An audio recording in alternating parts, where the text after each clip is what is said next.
終わり。俺、死んだ。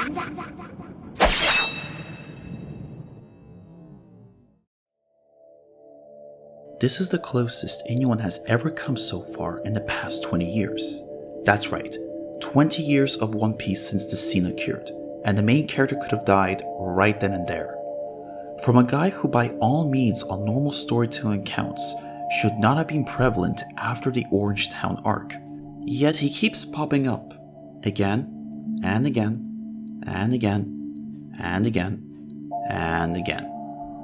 Before I get started, I would like to say that there are lots of holes and arguments that can be made against this topic, and that's perfectly fine. After all, this is just a fun little speculation I had in my head and just wanted to share for you all to enjoy.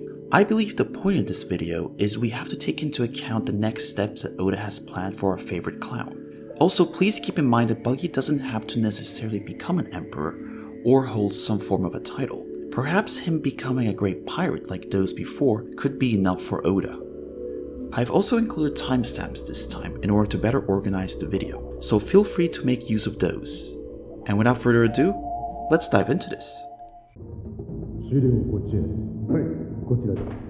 名もない一海賊と我々は甘く見ていたが、道家のバギー、まさか貴様が。 First of all, let's try to analyze how Buggy is seen through the lens of the One Piece world. What do they know exactly? Well, Buggy is a pirate currently worth 15 million berries, who has laid low for 22 years following Roger's execution, having only recently resurfaced in their eyes following the events of the 𝚑𝚘𝚎𝚗 breakout. As one of the two key members orchestrating the breakout, Buggy was exposed as not only an ex-Roger pirate, but also his supposed brotherly connection to another emperor, Red Hair Shanks. Buggy was also an active participant during the Battle of Marineford, single-handedly managing to form and accept an alliance with the great pirate Whitebeard. In addition, a stolen video Den Mushi from 𝚑𝚘𝚎 would not only be used to broadcast the war to the public, but also as a further means of advancing Buggy's reputation. This is the first time that Buggy has willingly decided to really become a public figure, instead of staying in the shadows. I actually think it's an important component of his character development, and I will go over this soon. Sometime later, Buggy would also be seen by everyone carrying an injured Jinbei and Luffy, who accidentally got propelled into his hands when he was running away. Buggy's supposed brotherly bond is also proven again when he meets with Shanks.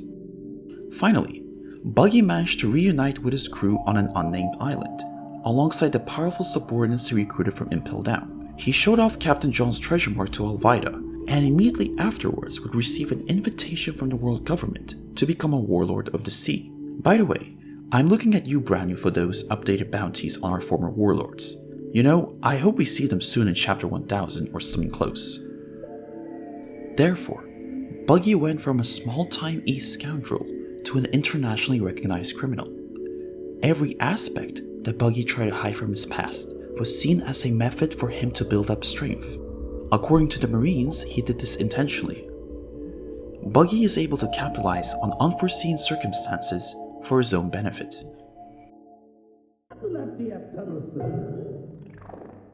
だが、これはほんの賭博師だ。俺様の快進撃はもう誰にも止められねえ。数年後には四皇、やさ海賊王に煽れ。How long is a few years to you? King of what exactly? Has his interest shifted? Now, let's observe Buggy as a character written by Oda.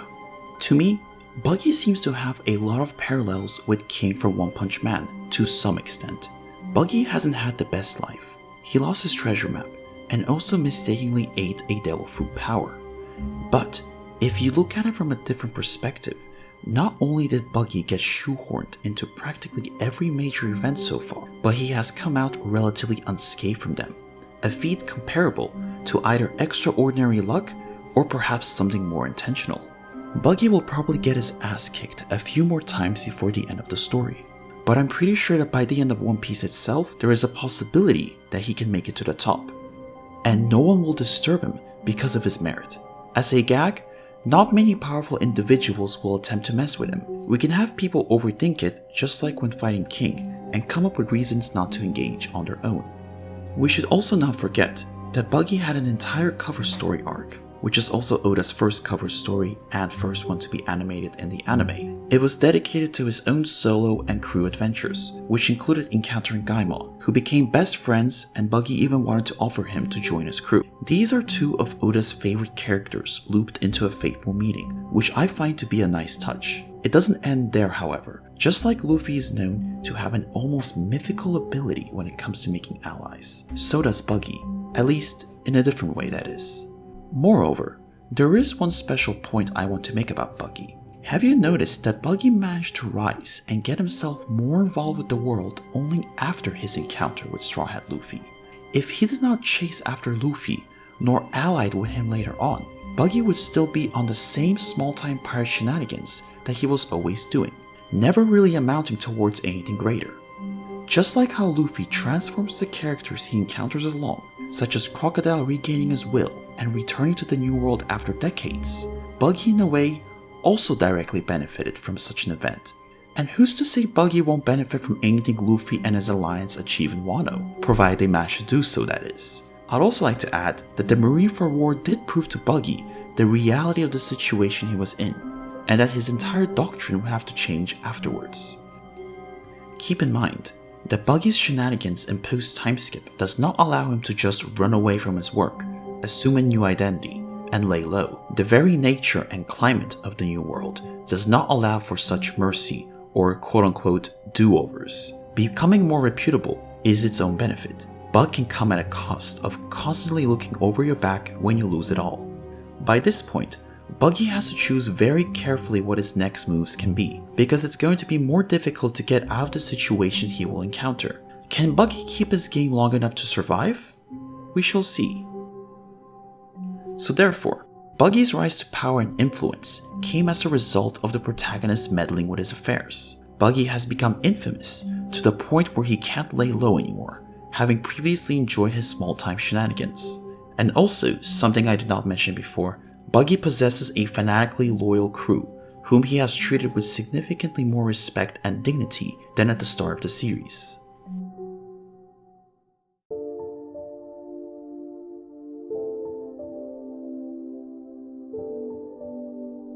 Moving on, let's ask ourselves an important question. What is Buggy's dream?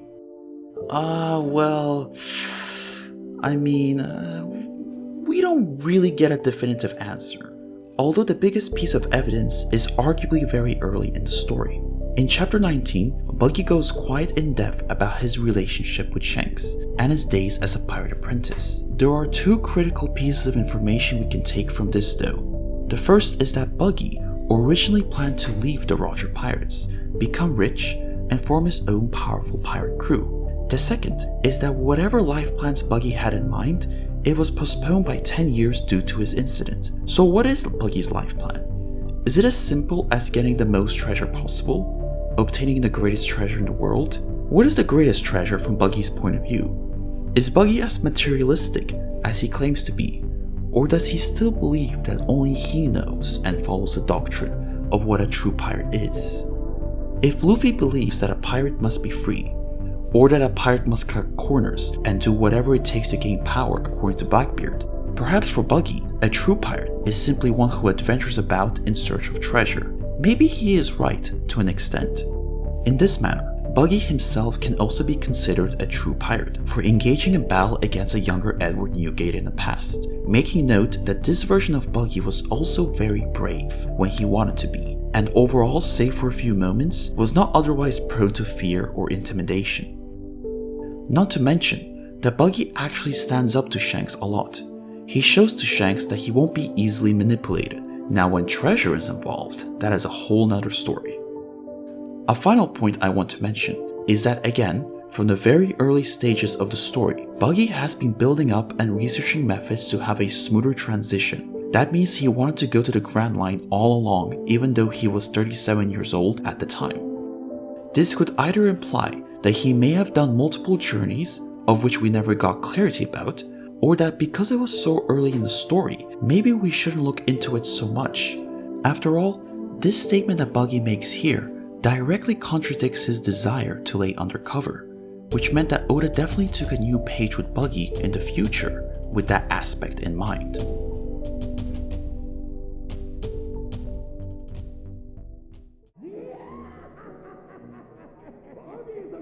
どうして派遣依頼の電電虫が鳴りやみません。そうかそうか。ドフラミンゴから武器が流れてこなくなった今ならば海賊傭兵と依頼殺到。戦闘市場は我が社の一人勝ちです。聞いたかおい。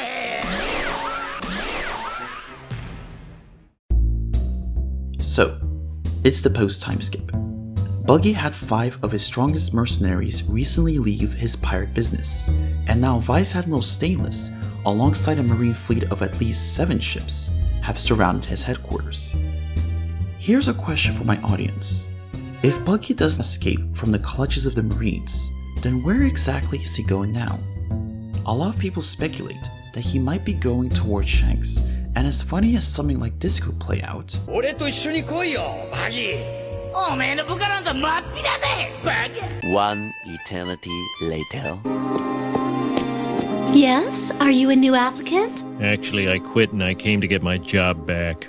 Through there.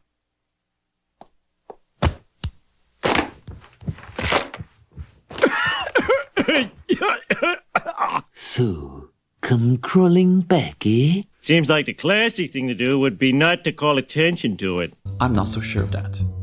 First of all, Buggy has to know where Shanks is, and we know Shanks is mostly a mobile kind of pirate, similar to how Whitebeard was, who constantly roams around the seas. Buggy will need to procure a ship, and then if possible, use his underworld connections to track down, giving him a few days of a head start from the Marines. For example, in the pre-time skip, Mihawk managed to track down Shanks and his crew who were currently inhabited on an island without their knowledge. Now this island could be a frequent destination that they use in order to unwind, or a place Mihawk and Shanks dueled in the past. But it comes to question how all these characters seem to know where the other one is at without the use of spies. It's quite impressive. Here's another key point that I believe deserves mentioning, and it is something I noticed when rereading chapter 925. Here, King asks Jack if he knows where the next trade deal was, which is undoubtedly a correlation. I have reasons to believe that they, meaning Jack and potentially Queen and King, are going to meet Buggy somewhere, most likely on neutral ground, and make a big weapons deal. This makes sense, since we know that following the downfall of Doflamingo's underworld market, that Buggy's delivery became the monopoly in pirate dispatching and an actor in weapon arms dealing. This supposed meeting was probably meant to be done after the new Onigashima project, following the Fire Festival, as one of the first steps that Kaido would want to do when turning Wano into a pirate's paradise is having a steady supplier, and Buggy to them seemed like a good opportunity. Something else I originally thought for a while, but do not see much of a reason happening anymore, is that if Buggy was supposed to come to Wano prior to the events of the Reverie, in order to set up the new broker for the underworld black market, then the Marines could have wound up sending a battalion to Wano, like Kizaru suggested. This battalion could include a war reporter, and if Kaido got defeated later in the arc, then circumstances aligned to make it look like Buggy was involved in Kaido's defeat, and he therefore winds up taking in most of Kaido's army and resources, thereby accidentally taking a seat as either an emperor or a great pirate. However, a counter-argument is that the Marines don't necessarily need to send a battalion in the first place, when they already have Drake undercover, ready to report towards Sword. I also thought that alternatively, Buggy could travel to Wano to seek Kaido's protection after the warlord system got disbanded.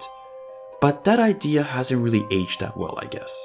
Speaking of suppliers and opportunities, do you guys remember Caesar Clown? Well, there are a few great theories about him, and I'll link them in the description below. But make note that if Caesar Clown for whatever reason does join Buggy, then we can have a system where Caesar is the weapons producer or manufacturer, and Buggy in turn is the distributor. A great symbiotic relationship could be formed. Remember that Buggy is an adept chemist. He was able to single-handedly manufacture those deadly Buggy and Muggy balls mentioned earlier. But having a professional, and more importantly a scientist like Caesar, do the work for you, now that is extremely beneficial. Alright, so with all of that being said, let's look at a scenario that tries to tie these ideas together, we will be trying to explore how Buggy can take advantage of an aftermath where Kaido is defeated in the current arc of Wano. We can interpret this aftermath as a possible quote-unquote power vacuum, but on a smaller scale. This can be achieved by Buggy showing up at Wano to confront Kaido at a possible arms deal, without knowing that there is a war going on, of course, leading to another Buggy credited with Kaido defeat type of situation alongside Luffy or anyone else. This is not a new formula or pattern. It was even used in that One Piece movie about the world pirates, where Buggy was credited in the newspapers with his defeat, just for being involved and helping Luffy. I would like to figure out if Buggy could recruit the remnants of the Beast Pirates, at least most of the gifters under his umbrella, as it would be very fitting for an animal circus type of theme, and also a boost to manpower. Along the way, Buggy could also recruit a wandering Caesar, as mentioned earlier, who is both on the run and in hiding. And we can assume that Buggy is hiding as well, since in this scenario, he successfully escaped from the Marines. With all of this, there is a chance Buggy can unintentionally form another foothold that he lost in the New World, and become an emperor or simply a great pirate, using clout, reputation, influence, dumb luck, and other factors. Because the world views Buggy as being a close friend with Shanks, this would most likely lead to them thinking he is also friends with Luffy. I don't see any of the supernovas actually buying into Buggy's lie or schemes per se, nor are they actually going to care about him at all for a while, because they should be able to tell that a lot of his claims are out of proportion. I've seen certain community members believe that Buggy could also simply be captured by Stainless and sent to Impel Down. But I don't think this will be the case for a character like Buggy. It does not suit him to see his work be undone and start from square one. Rather than I think it's better if he salvages what he can and escapes. If Buggy does get sent to Impel Down, however, I theorize he'll be put in level 5, which is very convenient because it opens up a small mini-story involving Bon Clay rescuing Buggy, and therefore both of them could break out of Impel Down in the event something tragic or important happens to Luffy. The members of level 5.5 steal newspapers from the prison's garbage cans in order to stay informed about current events. So therefore, a second Impel Down breakout is not at all impossible. Before I wrap this up, be sure to check out this video made by Marco the One Piece theorist. I don't want to spoil anything about it, but any avid Buggy fans out there, you guys can find a way to incorporate him into the story on that certain favorite winter island. Here are some questions for the audience to ponder about. 1. Can Buggy still grow as a character? Do you see a purpose in Oda keeping him relevant? Number 2. How far can Buggy push both his skills and personal qualities in order to progress? And finally, what is Buggy's dream? Thank you so much for watching. I've been meaning to do this topic for a long time, and in my eyes, it was either now or never.